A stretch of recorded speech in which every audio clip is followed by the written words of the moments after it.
What's happening, everybody? This is Dan from Heroes of Noise, and I'm running solo today, but only for a short amount of time because I'm simply here just to let you know that what you're about to listen to is not the normal show.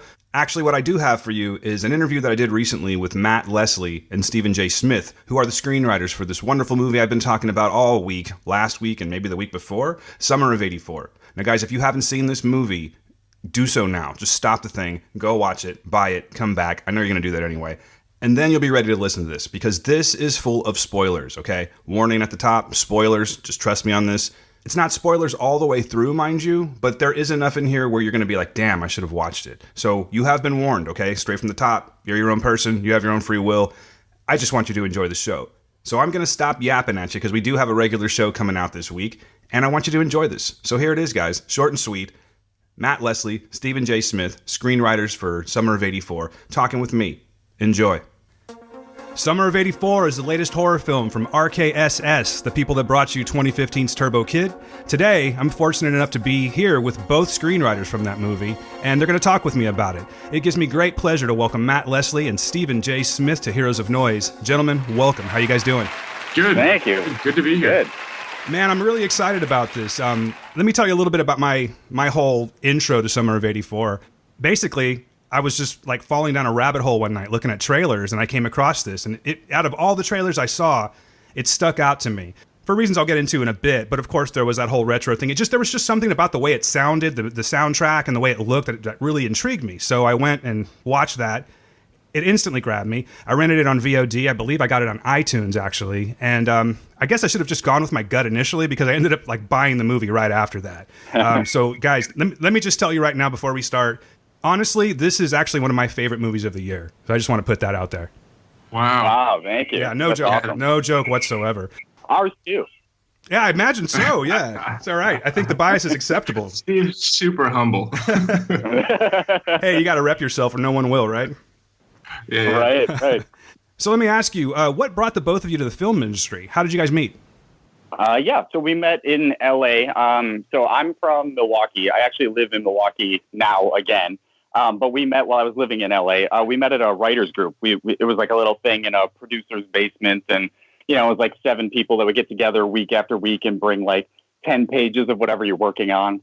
And we would all read it out loud and give each other notes and feedback. And so Matt and I joined that group right around the same time. And we really liked each other's notes. And we were in the group for a couple of years.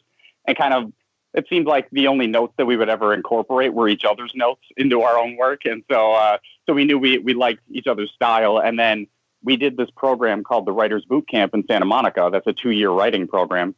And we were randomly put into the same class. And so it was like, oh, hey, it's you again, And so we got to know each other in there. And we started talking about writing things together, but we never actually did until I moved back to the Midwest for work.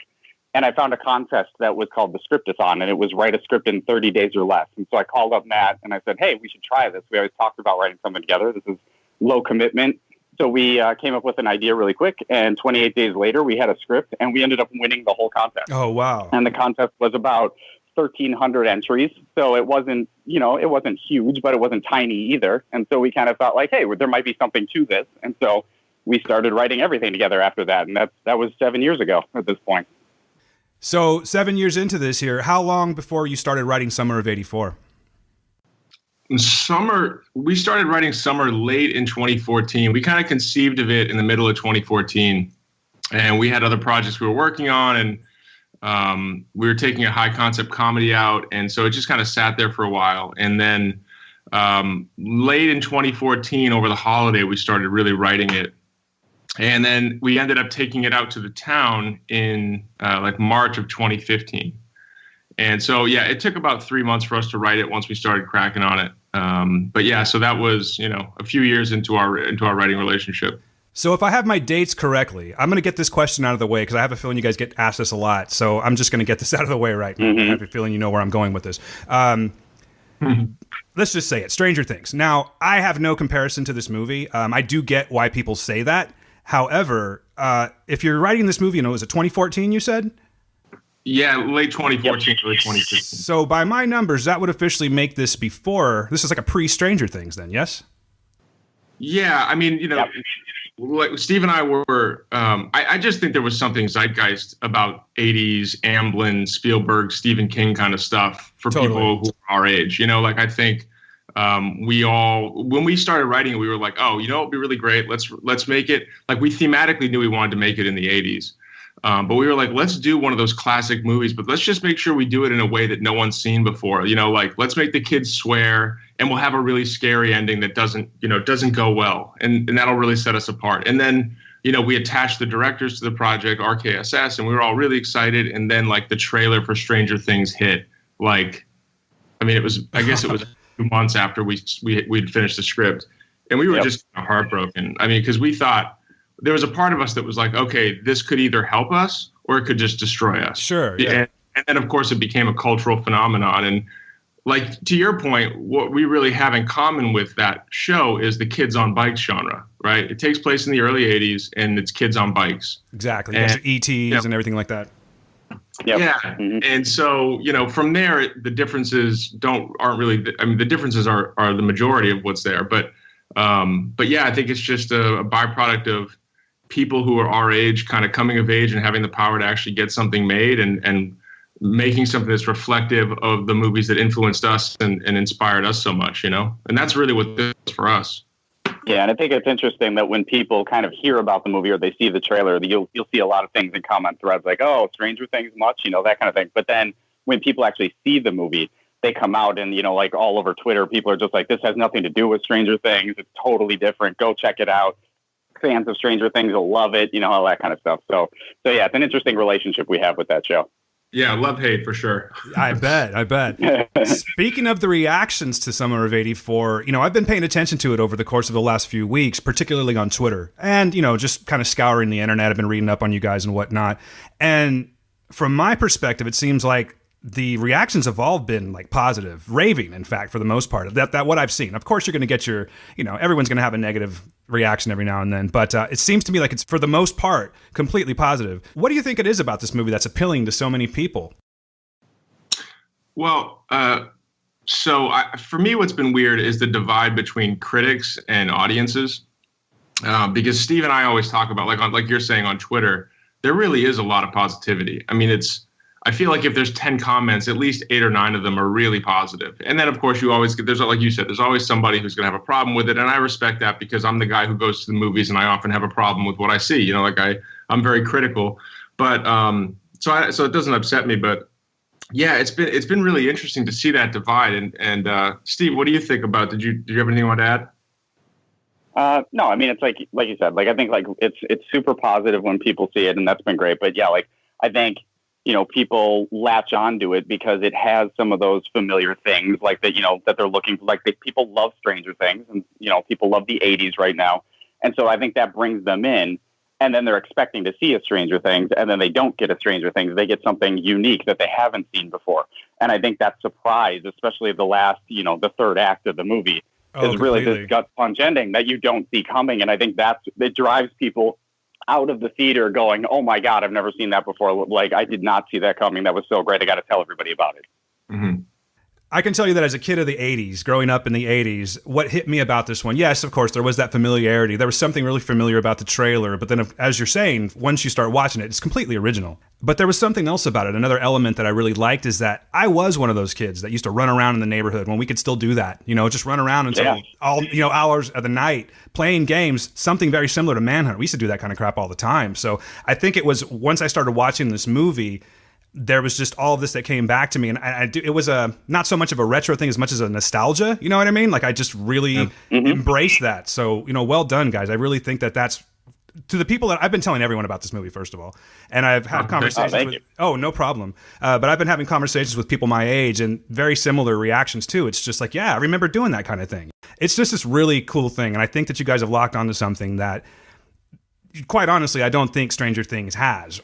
So one of the things that's been kind of interesting to me is that we get, you know, in part of the being compared to Stranger Things is, you know, people have said, oh, the character development in Summer of '84 isn't nearly as good as it is in Stranger Things. And I was like, Steve, we're getting compared to a 20-hour movie. Yeah. And like, And it's an unfair comparison. And so it's like one of those things where like, I get why people are doing it, because by default of the fact that we came out in the same time period as Stranger Things, people kind of look at it like it's similar. But man, it's like, that really is like an apples and oranges comparison. And that's been one of the toughest things because, I think we did a really good job developing our characters, but, we only had an hour and a half. And I wish we'd have had, 20 hours or whatever. Maybe they haven't had 20 hours on Stranger Things, but 2 seasons, So that's been kind of interesting. Speaking of the characters, the casting that you guys did is perfection to me. I think you just knocked it out of the park with your choices. Was that a long process casting these kids? It wasn't. I don't know if it was long compared to most things, but it was definitely like we saw a lot of kids. We watched a lot of audition tapes and really kind of filtered through trying to find, who really embodied those, not just those character types. Like we were kind of like, like referencing a little bit of like the Stand By Me type and, Stranger Things type, but also like kids who could sort of utilize that in the beginning of the movie to bring you in and be familiar and then build off that and do something you haven't seen with it before. And so I think, how long was it, man? Like maybe like 2 months maybe to find everybody. So it wasn't that long, I don't think. It was just a lot of tapes. Yeah, it was a lot of tapes. And we went through a phase where we were actually going to cast kids who were, because there's a lot of production issues with casting when it comes to kids, right? Our main actors were all 14 years old, except for Caleb Emery, who plays Woody. He's 22. But when you have kids who are 15 years old, you can't really, you can't shoot late at night. There's certain rules about they have to break at a certain hour and have a certain number of hours off before they can return. Right. And, obviously they can't drive. There's a whole lot of things that go into casting 15-year-olds. So at first we were actually trying to cast like 18-year-olds to play 15. And we had a couple people that we were really like leaning toward actually casting. And then it kind of fell through. And then the first person that we saw that really, kind of came across our desk after that was Graham Brashear, who ended up casting as Davey. And as soon as we saw him, we were like, oh my God, this kid is awesome. And then it was also a thing of like, and wow, he's actually 15 and he looks so much younger than the kids we were talking about before. And then we realized like, if we really want these kids to feel vulnerable to this serial killer, it's going to be so much stronger for us to actually cast 14-year-olds. And so we ended up going through the casting process at that point with actual 14-year-olds. And then from there, we found Judah Lewis, who plays Eats, who's also just an unreal actor. He starred in Demolition with Jake Gyllenhaal and The Babysitter, which was that McGee movie that's on Netflix. Just like super talented. That's a great movie, too. Yeah, it's great. And Judah's about to blow up. And so is Graham. And so is Corey Gruder-Andrew, by the way, who also is the next kid we cast as Faraday, who is also on Netflix's show Anne with an E. And then the only kid who was older than 15 is Caleb Emery, who plays Woody, who's also just like blowing up right now. All 4 of those kids are just doing so much cool work. But with Woody, we had a hard time finding that kid because it's like, it's such a specific type. The way we wrote him, he's like a big burly kid and like super lovable. It's based on a kid that I knew when I was growing up. And he was, when we were 13 years old, I mean, he was like a dude. He was like almost 6 feet tall, had a beard, and we were all still just like prepubescent, like little dweebs. And we, we're hanging out with like this dude, And so we kind of based the casting on that. It was really hard to find because the whole point is like this kid has to be super lovable, like, kind of a big oaf. Like you see him and you're just like, you fall in love with him. And we couldn't find him. And then one day I spent like the entire day scouring IMDb, just trying to find people who might be the right type. And we came across him, and I reached out to his manager and didn't hear back as quick as I wanted to. So I just DM'd him on Instagram, and he hit me right back, and we started talking. And then before I know it, I had a tape, and we were all looking at the tape, and we were all like, holy shit, it's Caleb. This is the guy. This is Woody. And so that was really the big challenge with the kids. And we didn't have a ton of time to cast because we were so low budget. We also had to have like at least 2 of the kids had to be in Vancouver where we were shooting for expensive. Like, every time you have a kid in LA or somewhere else, you got to fly him to Vancouver. You got to put him up there. It's like a whole cost associated with everything. So we got really, really lucky with those kids. And then the final piece was getting the serial killer. And we went through a pretty long process with that as well. And we finally settled on Rich Sommer. And yeah, I mean, it was like, it wasn't a long time. It felt longer because it was definitely complex. And we were all fighting really hard to make sure we got the right people for these roles. And at the end of the day, we were all, including the directors, RKSS, me, Steve, the other producers, Jameson Parker and Cody Zwig, and Van Toffler, who runs Gunpowder and Sky, our financier. Like, everybody was just really excited with our cast. So we went into shooting just like, wow, we've got something cool here. Yeah, I mean, it really feeds into, like, when we were writing the movie, we wanted to make sure that everything felt super authentic. Like you were saying, like, with this movie, you go and you're like, oh, I remember playing, Manhunter. I had friends like that kind of thing. And so when we made that decision to cast the younger group, we were like, this is going to make it feel even more authentic, and it totally did. Like, you watched the movie and you knew those kids, Oh, you stuck the landing big time on that, guys. Thanks, man. And it really, like, looking back, reflecting on it, it really would have been a mistake to cast those 18-year-old kids because it's amazing how much you grow between the ages of 15 and 18. Like, it really is. You wouldn't have felt as threatened by the serial killer. I mean, it still would have been scary, don't get me wrong, but it would have been like, oh, well, maybe that kid could, like, land a punch and, like, be okay. But every one of our kids, it's like, there's nothing they could do, So. Yeah.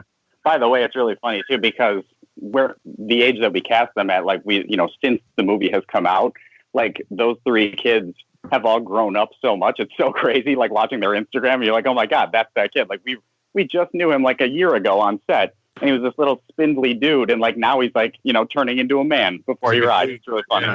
Yeah. You're all proud. Yeah. Yeah. I've got a 19-year-old, so I totally know what you mean. There's such I see your point about not wanting to cast an older kid because there is an inner innocence that's there that may not, it's just there no matter what. They only know so much at that point.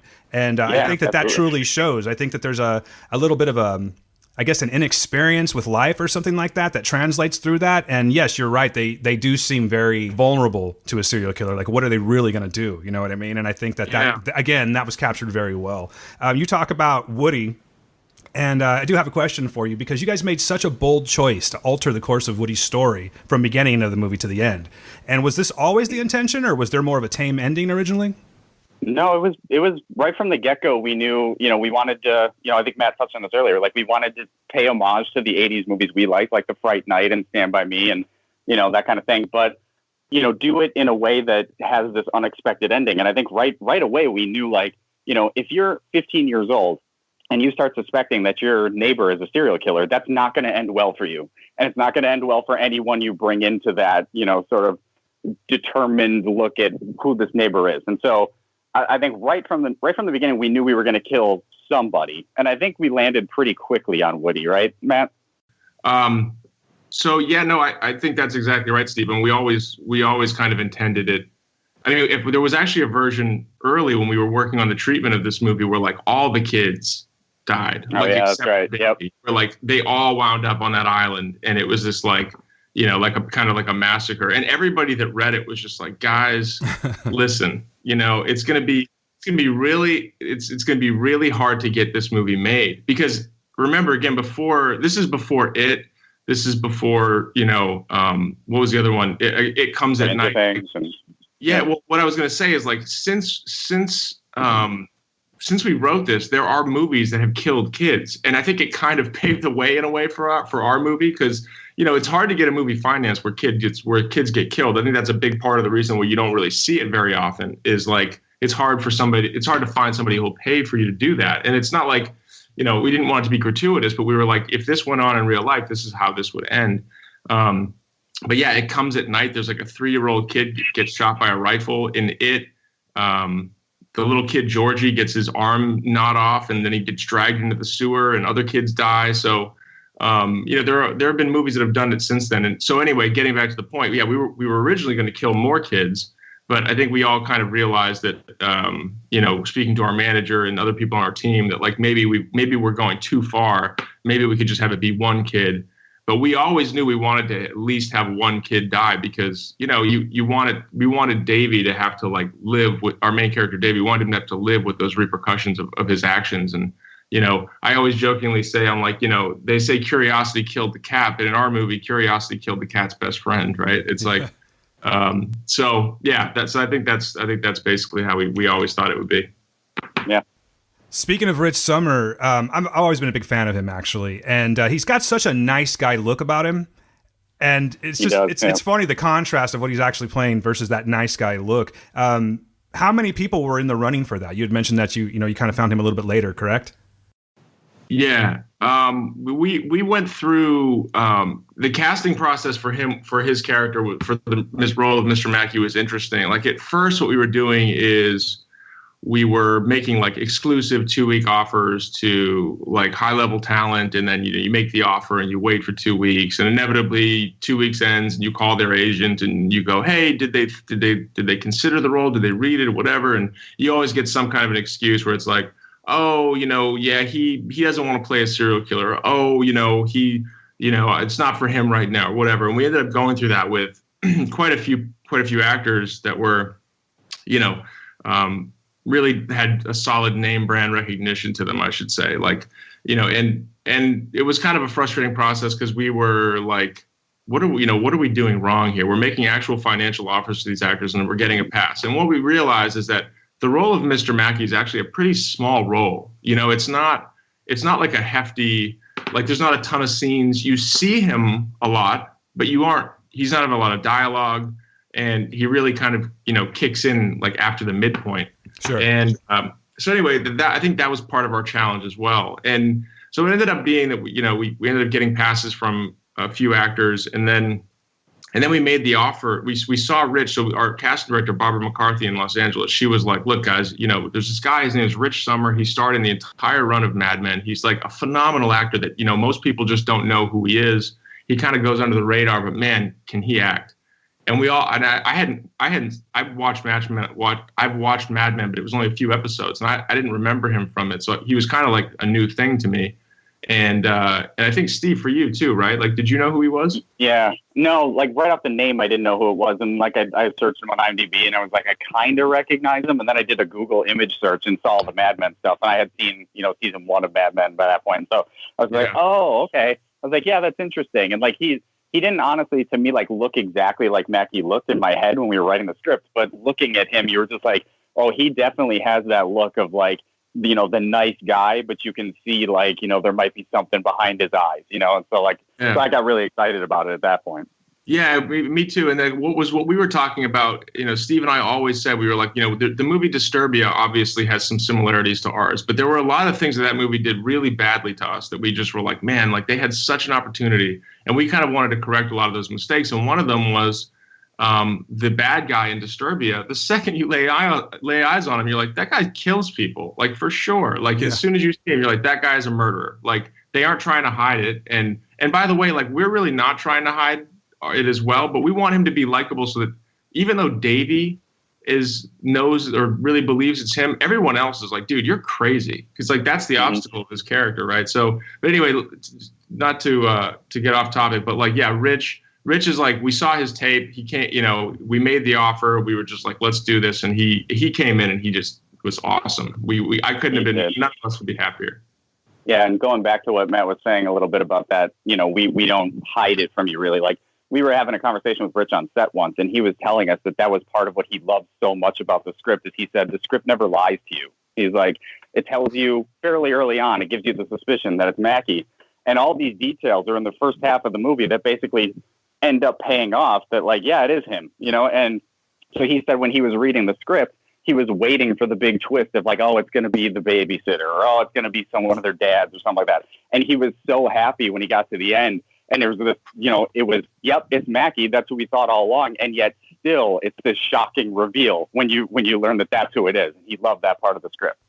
Yeah, absolutely. I mean, I was actually just about to ask a question very similar to what you guys just said. I love the approach that you guys took where it's like the guy you think is the killer is the killer. There's no plot twist, but the whole time I'm watching it, I'm waiting for the plot twist. You know what I mean? So I'm really glad that you brought that up because it was a total, in a weird way, even though you know what's coming, the payoff because you see this character completely shift into a different person. It really stuck the landing again, guys. I mean, I don't know what it is about this movie that grabbed me so much outside of what I'm telling you. But it's just everything that you guys did, you nailed it. You know what I mean? And my hat goes off to you, seriously.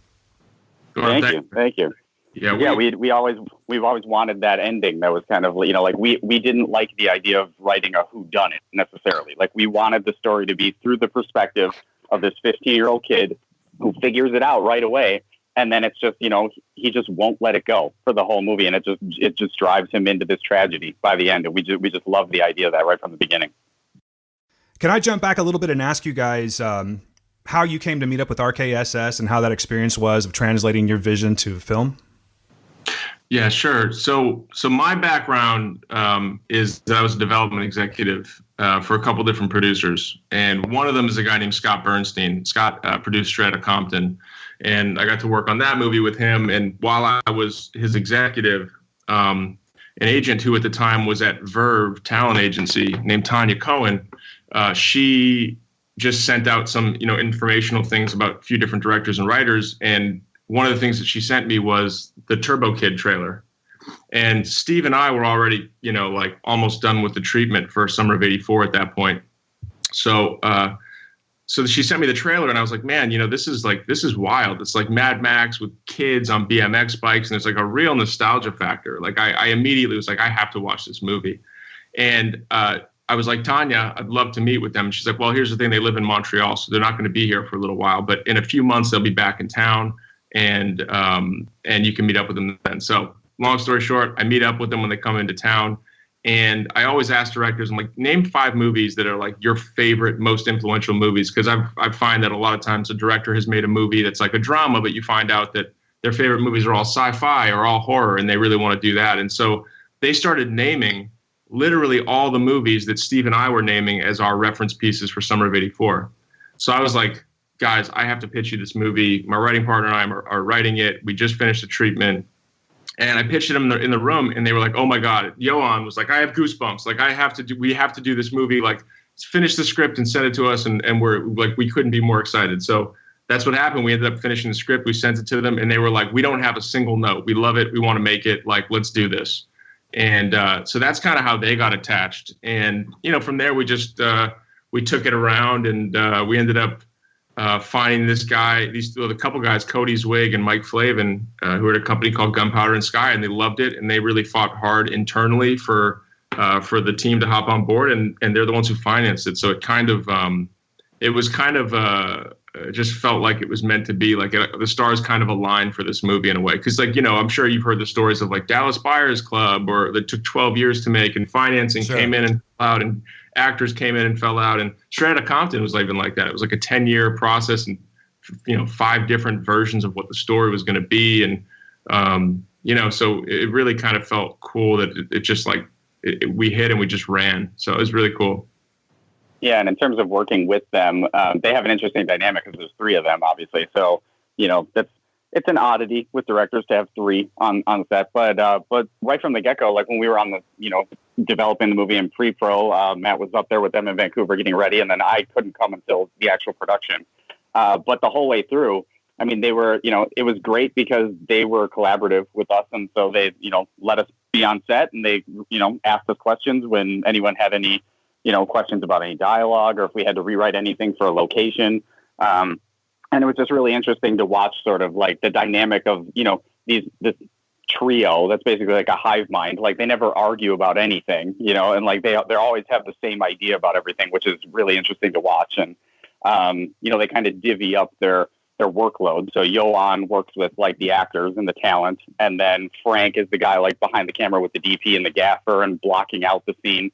And then Anouk is in Video Village kind of doing quality control over the whole thing. And so it was interesting to watch that dynamic. And then they would come back together at Video Village. They'd watch a take. They kind of like check with us, like, like, how do you feel about it? And then we'd, move on. So it was a really great process working with them. Yeah, it sounds pretty smooth for the most part. That's awesome that you guys had that experience. It can be kind of a rare thing for the writers to be there on the set, and working with the directors like that, it's kind of up to the director. And so it was really cool that they were good with us being there for the whole time. And it was really an eye-opening experience for us, like being in the writer's chairs on a movie set, watching watching your vision come to life in front of you. It was a really cool experience. That's awesome. As Matt was talking, he kind of dropped me off course a little bit because you mentioned Straight Outta Compton. I'm a huge NWA fan, and I'm just curious if I may, how was that experience, and what exactly were you doing working on Straight Outta Compton? Yeah, it was crazy. So one of my first tapes when I was a kid was straight out of Compton. So it was like this really crazy full circle thing. But I was working at the time I was working for a producer named Matt Alvarez, and Matt was Ice Cube's producing partner for years and years. And so that's kind of how he came onto the project. And when I was working for Matt as his development executive and the movie got greenlit, I ended up doing really, really heavy development work with everybody. So, it was kind of crazy. I'd be like at Dr. Dre's house with Ice Cube on the phone. He's shooting Ride Along 2, and Gary Gray, the director's there. And, it was just like, this is kind of surreal, and just like helping, break the story and make it better. And, it was definitely a surreal experience, and it was something I'll never forget. And it really kind of cut my teeth on like the pressures of, working on a studio project like that. 'Cause it was surreal. It was genuinely surreal. I mean, you're going to the extreme right there, working with those guys. I imagine that's got to create a lot of confidence once it all comes out and is as successful as it is. Yeah, it really did. I was kind of like, wow, man, I can if I can work on this one, man, I can, I can figure, because that was a politically charged environment too. It was a lot of different stuff going on, and everything from like even Suge Knight. I don't know if you know, Suge Knight just went to jail, but he was like threatening the set, and it was just crazy. Wow. Just one of those crazy things, man. It was like, I can't believe this is going on. And so it was a really cool thing to be a part of, and kind of like learn from. Just a few more questions, guys. You had mentioned your influences, movies that you grew up with, things that you contributed to making Summer of '84. Obviously, you guys are fans of horror.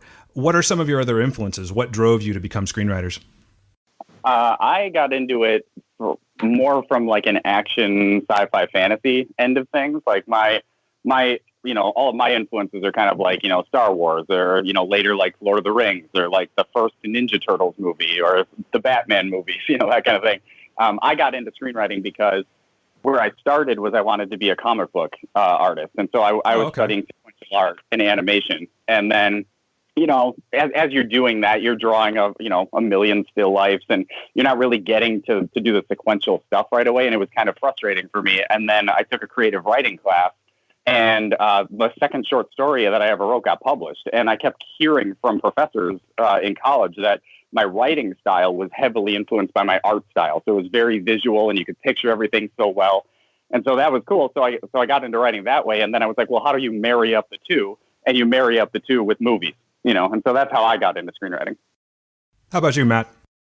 Yeah, so for me, like when I was growing up, I was a big big gamer, and like I would draw video games and script them out. I remember Castlevania was this huge influence on me, so I would like draw Castlevania, 2 or 3 or whatever it was, and I'd send it to Nintendo. And I remember getting letters back from Nintendo that were like, thanks for your inquiry, but and I used to write short stories that were actually kind of in the vein of what Summer of '84 was, like weird things happening in the neighborhood, because I was from suburbia.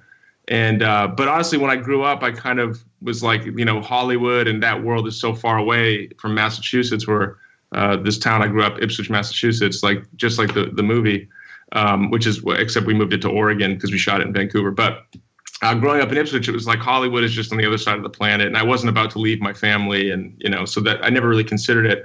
Academically, I was a strong writer, but I was like, what am I going to do? So I just was a communications major with an focus in advertising. So I figured I'd be a copywriter or something. And then my girlfriend had this kind of life-changing thing happen that ended up taking us to Los Angeles. And I was suddenly like, oh man, I'm in LA. And as a huge film buff, I was like, I had a conversation with my friend once, and he was just like, dude, you should be a screenwriter. And to be completely honest, this is me at 24 or 25. I didn't really even know what screenwriting was. I knew people wrote movies, but I didn't know anything. I watched a ton of movies, but I never really thought beyond it because it wasn't something I was going to do. And so he gave me this book, Story by Robert McKee, and I read that, and then just read everything I could get my hands on for screenwriting, and then kind of the rest is history. I ended up, by my late 27, 28, I was screenwriting, and I kind of haven't stopped since. And like Steve said, we met, 7, 8 years ago, and the rest is history. So. That's awesome. That's awesome.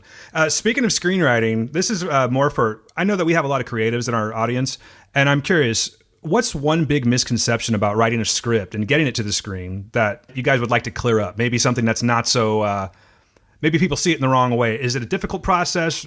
Let's talk about that a little bit.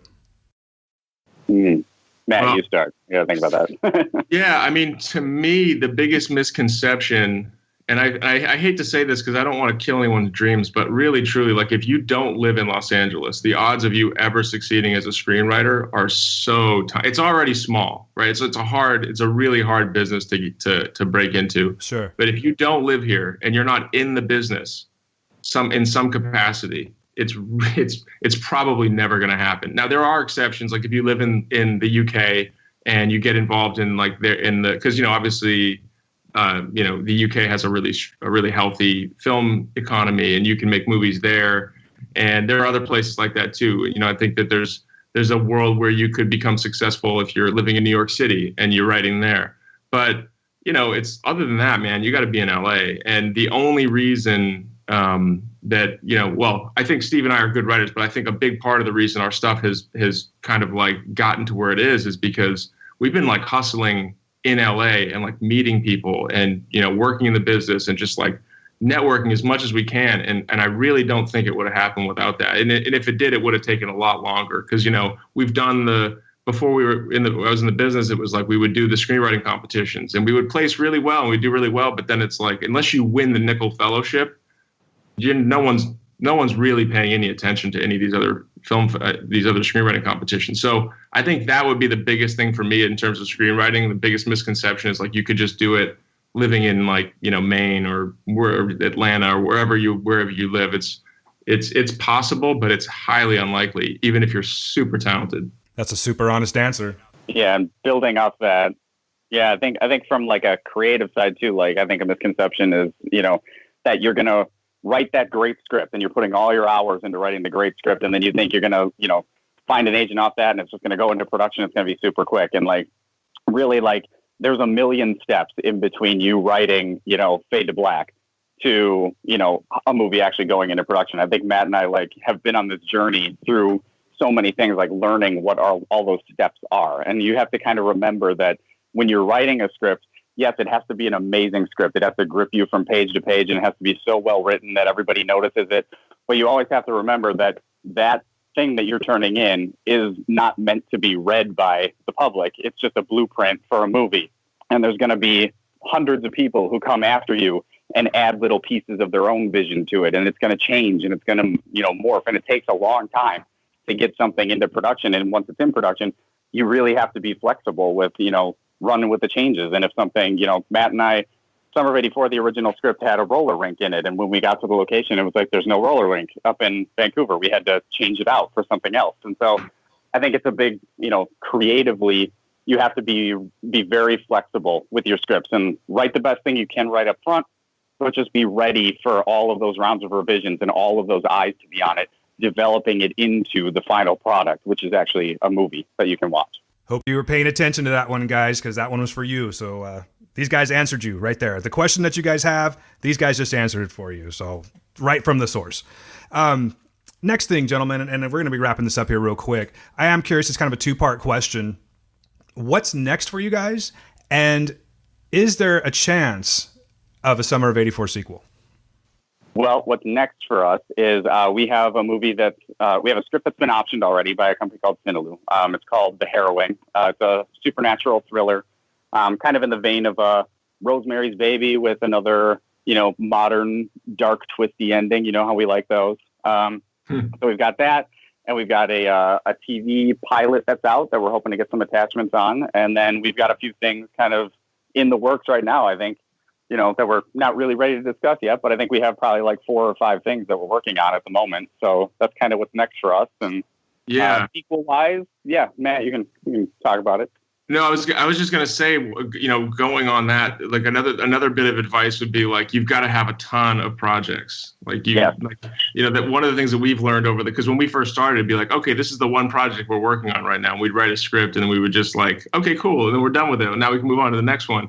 And it's like you start to realize how like nimble you have to be with story and how quickly you have to create things and be able to pitch something and have multiple projects. So I think Steve, I don't how many active projects do you think we have right now?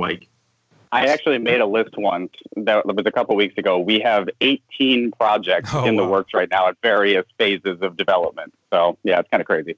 Now, like 18 sounds insane, but it's, usually there's only like 3 or 4 that we're actively developing at any one in any one week. But those 18 are like all working toward a goal. Each one has different objectives and different goals and different processes. And we're like, maybe we can shoot this as a proof of concept with a director, and then we can get paid to write it. Oh, this one's a passion project, so we're going to develop it and spec it. And like every one of them has a different objective. So wait, what was the actual last question? Because I know Steve just answered what the projects we've got. A sequel. Yeah, and I'm not sure if you want to. If you guys don't feel comfortable answering that one, that's fine. Yeah. Too. No. I feel comfortable answering it because look, I mean, this movie was super indie. Like our budget was low budget, and sequels don't typically happen for movies that don't make a ton of money. Our movie had a very limited theatrical release. We ended up being on, I think, 73 screens all across the country for a midnight tour, meaning like we only were playing late night screenings. So, we didn't really, there was no big box office because we weren't in 3,000 to 4,000 screens like Jurassic World or whatever. So we didn't and it was never the objective to make money at the box office. We're doing well on VOD. People are buying it and people are excited about it. And actually, right now, yesterday, we were released all across Mexico. We're on, I think, 300 plus screens all across Mexico, which is really exciting. Yeah, that's awesome. Yeah, it's been kind of cool to see, like, people in Mexico checking out the movie and digging it. So that's cool. But I digress. The answer to the question is I seriously doubt there will ever be a sequel. We wrote it to be a standalone piece. We wanted you to feel just as haunted. Well, realistically, not just as haunted, but we wanted you to feel haunted like Davy's haunted at the end of the movie, that we wanted you to walk away and go, what is going to happen next? And we love that people are going, oh my God, I wish there was going to be a sequel, or is there going to be a sequel? But I just don't think,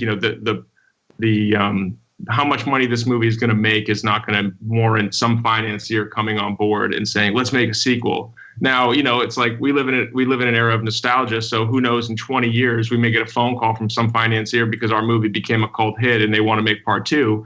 That, would never say never. But for now, I think not. But Steve actually had a really cool idea for what the sequel could be. So we'll kind of like, Steve, if you want to tell them what that is.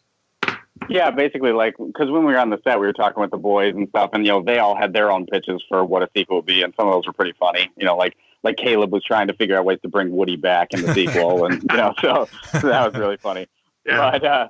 But yeah, we were saying, like, the movie ends on this note of Mackie just like, what's worse than death for Davy, and it's leaving him looking over his shoulder for his whole life. And so we thought, riffing on that, like when Mackie comes back, like what if Davy's looking over his shoulder for his whole life and he, gets married, he has a son of his own. And then when the son turns 15, that's when Mackie comes back to come after his kid. And so we thought like, again, like what's worse than death for Davy? Just having this phantom in your life, this Mackie who's going to come back and just take away, it took away your best friend when you were 15. And now if your son's 15, it's going to take away your son, just continue to haunt you for ruining his life. And so we thought that concept could be kind of cool. I don't know how the timing would work out on that, but yeah, we'd have to see. Yeah, and ironically, then Halloween, this new Halloween comes out where we learn that Laurie Strode has been looking over her shoulder ever since, and she's been training, and she's a badass, and like we were like, damn it, everybody. Well, we can't do that version of Davy. We'll have to make him a little bit, he's not such a badass. But yeah, we thought that could be kind of a cool take on it if we were to ever do it, because we always want to keep this, like our objective always was like to keep this feeling really grounded. We want it to feel like it could really happen. And I think if this really happened to Davy, he'd probably have been really traumatized. He'd probably have like a PTSD kind of situation where he's paranoid and these weird things happen. And, 25 years later when he's, 40 and he's got a 15-year-old kid, he's probably just starting to feel like maybe Mackie died, maybe because at that point, Mackie's probably almost 60 years old and, maybe he's gone or maybe he's moved on and it's been so long. But, then he comes back and sort of like forces Davy to confront the reality that it's like his kid is going to be taken and it, could kind of have a really terrifying climax. But I don't know. I don't think we're going to find out. Maybe we write the graphic novel, Steve. Yeah, maybe. It's an option. So I'm going to share something with you guys that I think relates to this. I think you'll find interesting. The fact that, even a serial killer can live next door to someone. Something very similar in my life happened, actually. I used to hang out with this guy named Greg. I think it was like in the 8th grade. Used to spend the night at his house all the time. Very normal neighborhood, near a church. Just, it's total normal. And turns out that the entire time that I was hanging out with this kid, there was actually, I don't know if you guys are familiar with the serial killer Max Frank. He was a Fresno State political science professor that ended up, he was arrested. He was basically mutilating people with chainsaws in this soundproof room that was literally right next door to my friend's house. Yeah. He ended up turning, he got in trouble because he rented a chainsaw, did his thing, and then took it back to the place where he rented it, and they found human tissue in it. So, so that was the other reason, like, oh shit, this kind of was like part of my life. I'm going to have to check this one out. So, getting back to the sequel though. Oh, go ahead. No, I was going to say Steve grew up in Milwaukee, near Milwaukee, Wisconsin, in the Jeffrey Dahmer era. It's not quite as close to home as what you're talking about, but man, I mean, Jeffrey Dahmer affected me in Massachusetts with fear. Like, I can't imagine how Steve must have felt.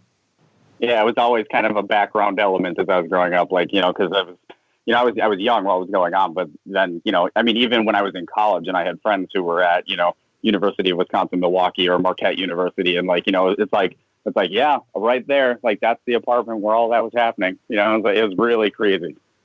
Oh, it scared me out here, and I'm in California, Mm-hmm.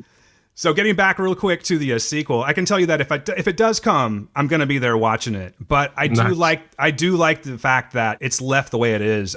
There's a particular scene where Davy's sitting on his bed, and he's just like cradling his knees, and he's just like completely traumatized. And I think that's sort of brilliant. I love the way that, you just leave it open-ended like that, and that he is, in fact, just haunted. You never will get that answer. Maybe you will, maybe you won't, but you're going to be tortured the entire time waiting for it. So, again, guys, bravo. Seriously, this movie really is one of my favorite movies of 2018. And oh, no, I mean, it's just the truth, And I know you guys are pressed for time, but I can't thank you enough for coming on Heroes of Noise. If you guys have anything else you ever want to plug, please feel free to come back on. Is there any last words or anything you want to give to the audience before we head on out? No, man. I mean, just big thank you for checking out the film and for blowing us up on social media and for being a champion of it, man. We really appreciate it. And, it's hard making a movie, and it's really cool when people react positively to it. So it means a lot. And I guess that's it. Just really big thank you. Yep. Real quick, I'll let you guys go. But I was looking around last night, and I did find some stuff on Amazon. But I'm curious, is there a site that I can go to purchase like actual movie, paraphernalia, like a T-shirt or anything like that? Oh man, yeah. No, there isn't. Yeah, go ahead then. Now, right now there isn't, but Steve and I are talking to our financier, Gunpowder and Sky, about creating something, because we've actually had a lot of people reach out and be like, I want a poster, or I want a shirt, or I want a hat or whatever. And so we are going to figure something out soon, because we definitely want to offer some cool swag. Like, I know, we're going to have that Mondo vinyl coming out, so people will be able to buy the score on vinyl starting in early November. But we also, we're having some artists do like a really limited edition poster. And so there's going to be some cool stuff. And so to answer your question, there is nothing yet, but I'm pretty sure there will be. Okay, well then I guess I feel I should let you know, you're probably already aware that it's kind of like, you can see a lot of knockoffs online, like Amazon and things like that. I just wanted to make you aware of it. Yeah. And I could tell that it was an original. That's why I was asking, is there an actual place to go for that? So, Cool. I'll be looking forward to it. I imagine you guys will put that out on Twitter or something when it comes out, huh? Yeah, I'll hit you directly. Gentlemen, thanks so much for coming on. I wish you nothing but the best in the future, and I really look forward to seeing what's coming next from you guys. So, guys, thank you very much. Thank you. Awesome. Thank you. Thanks, Dan. All right, take care. You too.